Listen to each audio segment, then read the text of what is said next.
Perkenalkan, nama saya Muhammad Rafli dengan NIM terakhir yakni 2142.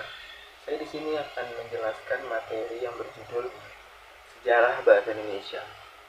Nah, sejarah bahasa Indonesia itu memiliki perjalanan yang panjang dan kaya, dari nenek moyang yang menggunakan bahasa lokal hingga menjadi bahasa nasional. Setiap fase mencerminkan perubahan budaya dan identitas masyarakat. Mari kita telusuri jejak perkembangan bahasa ini dari awal hingga ke modern. Nah, asal-usul bahasa.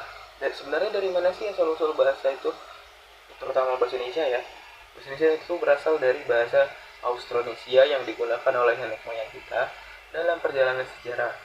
Pengaruh dari berbagai suku dan bahasa daerah membentuk karakteristik unik bahasa. Proses ini mencerminkan keragaman budaya Indonesia. Kemudian ada dari pengaruh kolonial. Pada masa kolonial, bahasa Belanda dan bahasa asing lainnya memberikan pengaruh signifikan terhadap bahasa Indonesia. Banyak kata dan frasa diadopsi yang memperkaya kosakata dan struktur bahasa. Hal ini juga mempengaruhi identitas linguistik masyarakat. Dan pada era kemerdekaan, bahasa Indonesia ditetapkan sebagai bahasa nasional. Ini menjadi simbol persatuan dan identitas bangsa.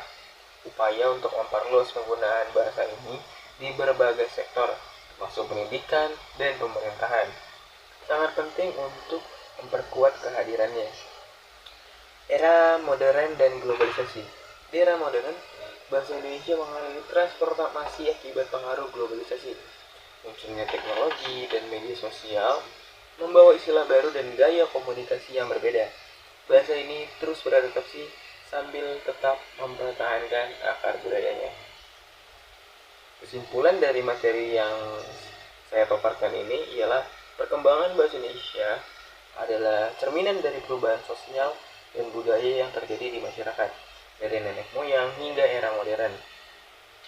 Bahasa ini terus beradaptasi dan berkembang penting untuk terus melestarikan dan menghargai warisan linguistik ini. Baik, sekian saja paparan materi singkat dari saya. Mohon maaf apabila ada kekurangan dan kesalahan. Wassalamualaikum warahmatullahi wabarakatuh.